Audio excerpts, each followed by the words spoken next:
kill the 12 star fairies.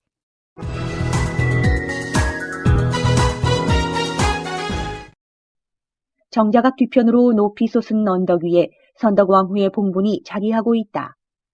조선 후기에 복원되었기 때문에 태조가 조성했던 그 모습은 아니지만 제법 정성스럽고 깔끔하게 조성되어 있는 것을 볼 수 있다.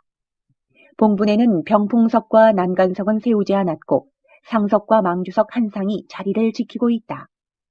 앞으로는 양석과 호석, 마석이 한 쌍씩 밖을 바라보는 형태로 배치되어 있다.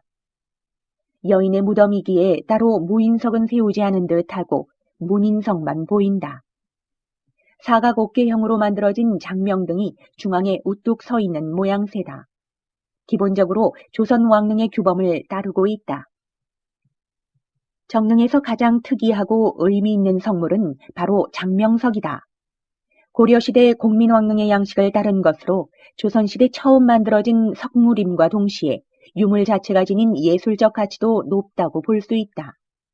장명석, 고석, 상석 정도만 원래의 것이고 나머지는 후대에 조성한 것들이다. 전체적으로 기존의 왕릉에 비해 초라하고 미비한 점들이 많이 보여 아쉬움을 주는 능이다. 능에 얽힌 태종과 태조의 애증이 눈에 보이는 듯하다. 태조가 신덕왕후와의 만남에는 설화와 비슷한 재미난 이야기가 숨겨져 있다.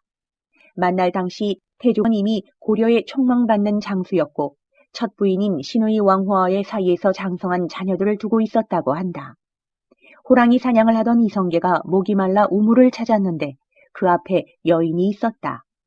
여인에게 물을 달라 청하니 여인은 바가지에 물을 뜨고 버들잎 한 줌을 물 위에 띄워주었다고 한다. 화를 내는 이성계에게 여인은 냉수를 바로 들이키면 탈이 날 것 같아 버들잎을 불며 천천히 마시라고 이와 같은 일을 했다고 말한다. 감탄한 이성계는 여인의 지혜와 미모에 반하게 되니 이 여인이 바로 신덕왕후이다.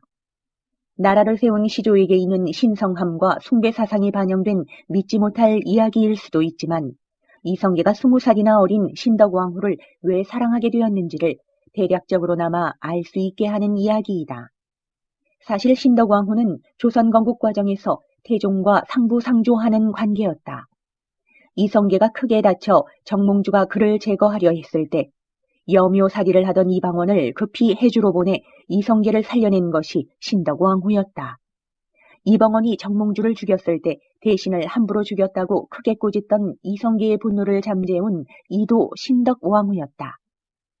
서로를 이용해왔던 신덕왕후와 이방원이었지만 건국 이후의 권력투쟁에서 그 운명이 갈리게 된다. 신덕왕후는 정도전 등 공신 세력과 공모하여 자신의 아들인 방석을 세자로 내세운다. 정도전 입장에서도 컨트롤하기 어렵고 야심이 큰 이방원보다는 아직 어리고 컨트롤하기 쉬운 방석이 자신이 꿈꾸는 재상이 중심이 되는 나라에 더 어울린다고 여겼을 것이다. 신의 왕후는 방석이 세자가 된 지 4년 후 세상을 떠난다. 그녀로서는 아마 더 바랄 것이 없었던 시기였을 것이다. 남편은 왕이 되었고 아들은 세자가 되었다. 공신들은 모두 아들의 편이었으니 뒷일은 걱정하지 않고 편안히 눈을 감았을지도 모를 일이다. 하지만 이방원을 비롯한 신의 왕후 소생의 왕자들은 이 사태를 좌시하지 않았다. 1398년 이방원을 주축으로 한 왕자의 난이 일어난다. 이 난으로 신덕왕후 소생의 아들들은 모두 죽었고 하나 남은 딸마저 여승으로 일생을 보내야 했다. 이 사건은 태종의 머릿속에 단단히 박혀 훗날 서얼 금고령과 적서 차별을 제도적으로 만들게 하는 원인이 되기도 한다. 신덕왕후와 이방원의 알력이 조선의 역사를 움직인 셈이다. 왕릉치고는 초라하고 단촐해 보이는 오늘날 신덕왕후의 무덤을 보면 권력이라는 것이 참으로 무상하다는 생각이 든다. 조선 최초의 퍼스트레이디이자 조선 건국 시조의 총애를 한몸에 받았던 신덕왕후. 씁쓸하지만 변하지 않는 승자의 역사, 그 흔적이 정릉에 남아있다.